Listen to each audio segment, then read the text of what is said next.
Kilometres కూడా లేదు on the way మనం. చాలా బాగుంటుంది, ఒక లెవెల్లో చేస్తారు.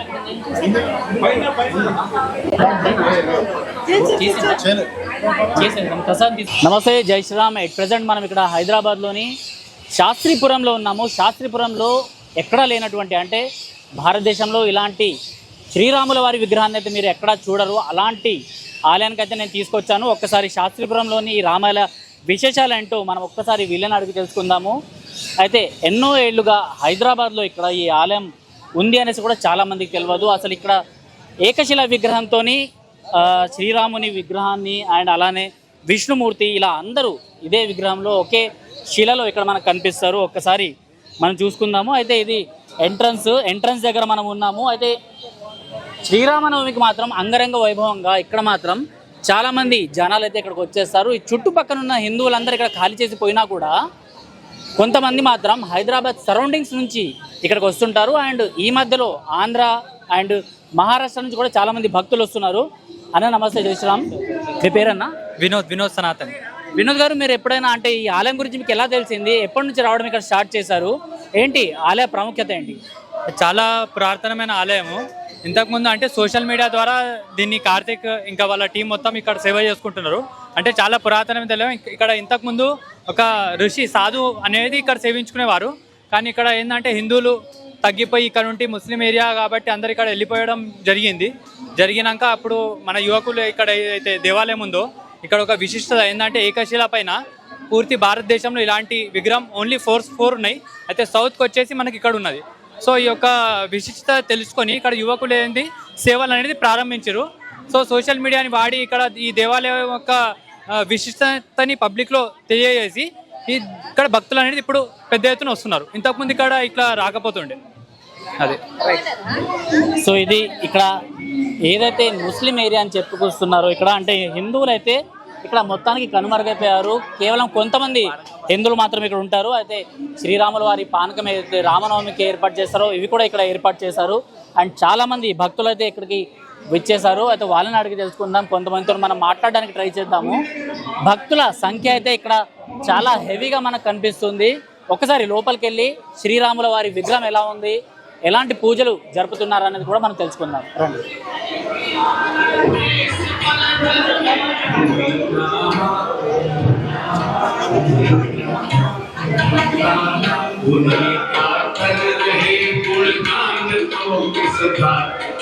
రామ లక్ష్మణ జానకి జై శ్రీరామ్. జై శ్రీరామ్ అమ్మా.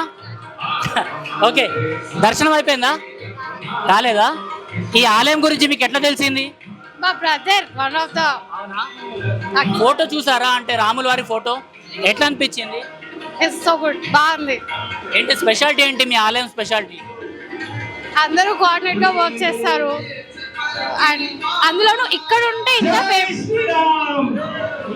అయోధ్యనాథ్ రాముల వారిని దర్శించుకోకముందు మనకి ఇక్కడైతే ఉత్సవ మూర్తులు కనిపిస్తున్నాయి. వీటినే ఇక్కడ ఊరేగిస్తారు. ఇలాంటి ఉత్సవ మూర్తులు ఎన్నో సంవత్సరాల నుంచి ఇక్కడ ఉన్నాయి. అండ్ మనతో పాటు ఇక్కడ సత్య యాక్టర్ గారు ఉన్నారు. సో ఆయన ఒక బిజినెస్ మ్యాగ్నెట్ కూడా. సో ఆయన అడిగి తెలుసుకుందాము. అన్న నమస్తే, జై శ్రీరామ్. ఎట్లా అనిపిస్తుంది అన్న ఈ ఆలయానికి? ఈ ఆలయం గురించి అసలు మీకు ఎట్లా తెలిసింది? జై శ్రీరామ్ హిందూ బంధువులందరికీ శ్రీరామనవమి శుభాకాంక్షలు. యాక్చువల్గా నేను ఒకసారి యూట్యూబ్లో చూశాను. తర్వాత మీలాంటి రైట్ వింగ్ జర్నలిస్ట్ ద్వారా తెలుసుకున్నప్పుడు చాలా ప్రత్యేకంగా అనిపించింది. నేను ఆ రోజు ఇక్కడ నిర్వాహకులు ఒక ప్రోగ్రాంలో కలిసినప్పుడు ఇక్కడ విషయాలు చెప్పారు. అయితే ఈసారి శ్రీరామనవమికి నేను తప్పకుండా వస్తానని చెప్పాను అనమాట. అయితే మనము ఇలాంటి శ్రీరాముల వారిని, ఇలాంటి రాముల వారిని, సీతమ్మ తల్లి, లక్ష్మణుడు, ఆంజనేయ స్వామి ఇలాంటి విగ్రహాన్ని మాత్రం మనం చూస్తాం. కానీ ఇక్కడ విగ్రహానికి చాలా స్పెషాలిటీ ఉందని తెలిసింది. మేము ఇంకా లోపలికి వెళ్ళలేదు, కానీ చూస్తే మీకు ఎట్లా అనిపించింది? నేను చూసాను, నిజంగా ఒక్కసారిగా నాకు ఒక పాజిటివ్ వైబ్రేషన్ లాగా అయితే వచ్చింది. నేనే కల్పితంగా చెప్పట్లేదు. ఎందుకంటే మీరు ప్రపంచంలో పర్టికులర్గా భారతదేశంలో కూడా ఒకే శిలా విగ్రహంలో 40 దేవతల విగ్రహాలు ఉండడం అన్నది మీరు ఇక్కడే చూస్తారు. అయితే నేను ఇక్కడికి వచ్చిన తర్వాత తెలిసింది ఏంటంటే ఇలాంటివి 4 విగ్రహాలు ఉన్నాయి, ఏకశిలా విగ్రహాలు. తూర్పు, పడమర, ఉత్తర, దక్షిణలో పెట్టారని తెలిసింది. అయితే మన దక్షిణ భారతదేశంలో ఈ మన హైదరాబాద్లో ఉన్నటువంటి శాస్త్రీపురంలో నెలకొల్పారని తెలుసుకోవడం చాలా గొప్ప విషయం. అంటే ఇలాంటి మనకు తెలియకపోవడం అన్నది చాలా వెనకబడిపోయి ఉన్నది ఉంటుందన్నమాట.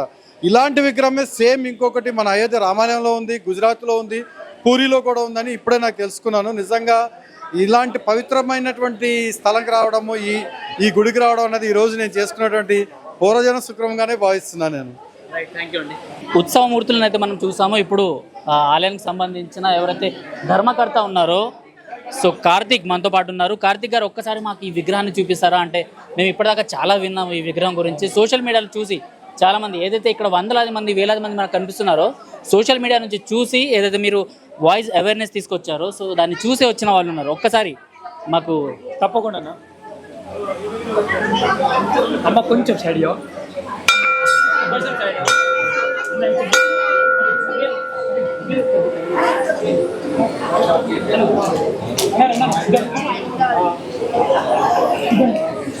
ఆలయం లోపలికైతే మనం వెళ్తున్నాము. గర్భగుడి ఏదైతే ఉందో ఇక్కడికైతే మనం వచ్చేస్తున్నాము. అయితే ఒక్కసారి లోపలికి వస్తే మాత్రం మనకు చాలామంది చెప్తారు కదా ఏదో పాజిటివిటీ అనేసి, అలాంటిది అయితే కనిపిస్తుంది. ఎందుకంటే ఇక్కడ మనం చూసుకున్నట్టయితే ఏదైతే బయట మనం విన్నామో ఏదైతే ఏకశిల విగ్రహం గురించి, దీని ప్రాముఖ్యత గురించి, ఇది నేను బయట నుంచి వచ్చాను కాబట్టి ఒక జర్నలిస్ట్గా నేను చెప్పేదానికన్నా ఎవరైతే ఈ ఆలయాన్ని ఇక్కడ రక్షిస్తున్నారో, ఎవరైతే ఇక్కడ ఏదైతే ముష్కర దాడులు జరుగుతున్నాయో దాని నుంచి రక్షిస్తున్నారో వాళ్ళని అడిగి తెలుసుకుందాము. అసలు ఈ ఆలయ ప్రాముఖ్యత ఏంటి, ఎందుకు దీన్ని రక్షించుకోవాల్సిన అవసరం పూర్తి భాగ్యనగర వాసులకు ఉంది అనేసి.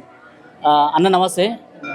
కార్తీక్ గారు చెప్పండి, ఏదైతే మీ సోషల్ మీడియాలో వీడియోస్ వైరల్ అయిన తర్వాత చాలామంది వస్తున్నారు, అలానే మేము జర్నలిస్టులము మేము కూడా ఇక్కడికి వచ్చినాం. ఏంటి అసలు ఇంత అద్భుతమైన ఆలయము నిజంగా హైదరాబాద్లో ఉంది అనేసి తెలియదు చాలామందికి, ఏంటి ప్రాముఖ్యత?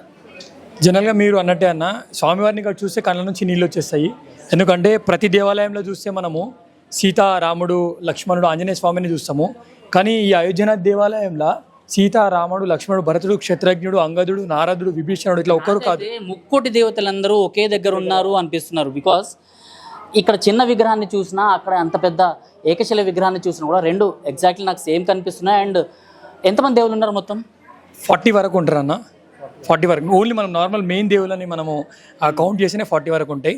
సో మొత్తం దేశంలో ఇట్లాంటివి 4 ఉన్నాయి. సో సౌత్లో మన హైదరాబాద్లో ఉంది. ఏదైతే అప్పట్లో లడ్డు గోపాల్ మహారాజ్ ఉన్నారో స్వామి ఆయననే ఈ యొక్క విగ్రహాన్ని ఇక్కడ తీసుకొచ్చిండు. వాళ్ళ అన్న గోపాలాచారి ఏదైతే ఉన్నారో వాళ్ళ సంతు అయోధ్యలో వారికి స్వామి కళలోకి వచ్చి ఇట్లాంటివి దేశంలో 4 దిక్కులో పెట్టాలి అని అంటే మన శాస్త్రీపురంలో పెట్టిర్రు.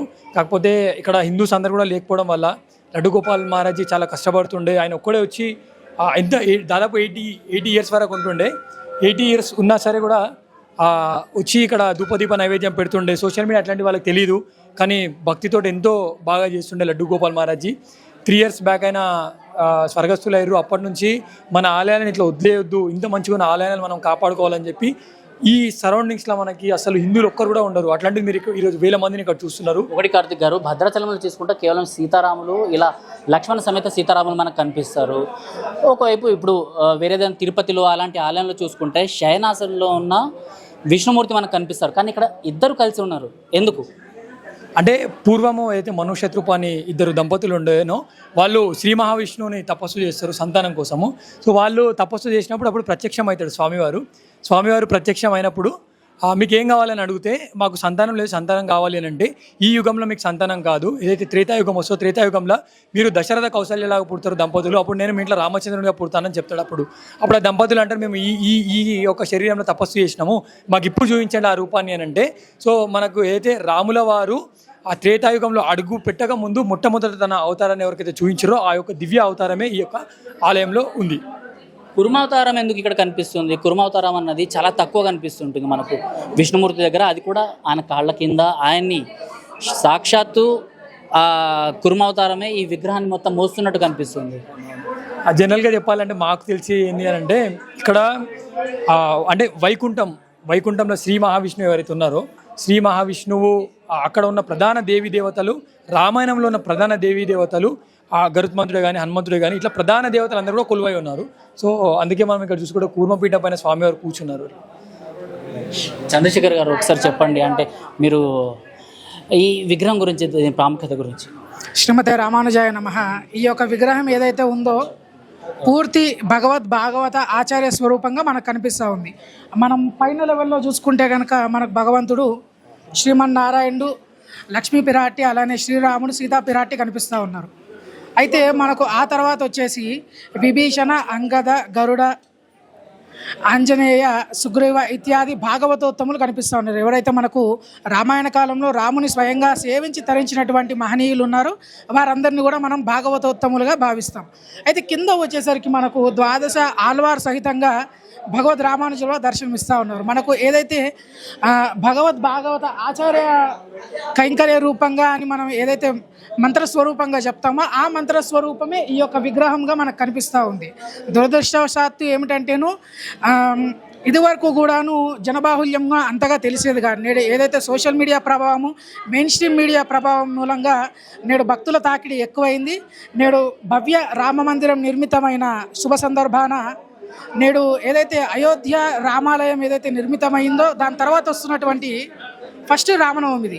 ఈ రామనవమి నాడు మనం తిరుకల్యాణ మహోత్సవం కూడా జరుపుకున్నాము. అలానే ఏటేటా కూడాను ఇక్కడ భక్తులు మరింత పెరగాలి, దినదిన ప్రవర్ధమానమై వెలగాలని కోరుకుంటున్నాం. జై శ్రీమన్నారాయణ. जय श्री राम। महाराज जी बोलिए, मतलब आपके पिताजी और आपकी फैमिली ये यहाँ पे मतलब इतनी अच्छी मूर्ति को कहाँ से लाए थे? मतलब ये आपके पिताजी के मतलब संकल्प था या कुछ सिद्धि है? वैसे हम लोग अयोध्या से है। मेरे बड़े पिताजी का नाम संत गोपालाचार्य जी, वो लोग 6 भाई थे। सबसे छोटे हमारे लड्डू गोपाल जी थे। तो संत गोपालाचार्य जी को सपने में आकर ये सेम विग्रह सूर्यदेव इनकी पूजा करते, तो वो सपने में आके बताए थे ऐसा विग्रह धरती पर उत्तर दक्षिण पूरब पश्चिम सब जगह बिठाना है। तो फर्स्ट निर्माण अयोध्या में हुआ था। जो हमारा मंदिर है अयोध्यानाथ मंदिर, राजघाट मार्ग, कटरा पुलिस चौकी के बगल में। फिर उसके बाद हुआ था अहमदाबाद में, फिर उसके बाद हुआ ओडिशा में, फिर हैदराबाद भाग्यनगर में हमारे चाचा जी द्वारा यहाँ पे निर्मित किया गया था। ఈ విగ్రహం ది ఏముంది మీరు చూస్తే నారాయణది స్వయంభూ నారాయణ వచ్చి కూర్చున్నారు అట్లా కనిపిస్తుంది మీకు.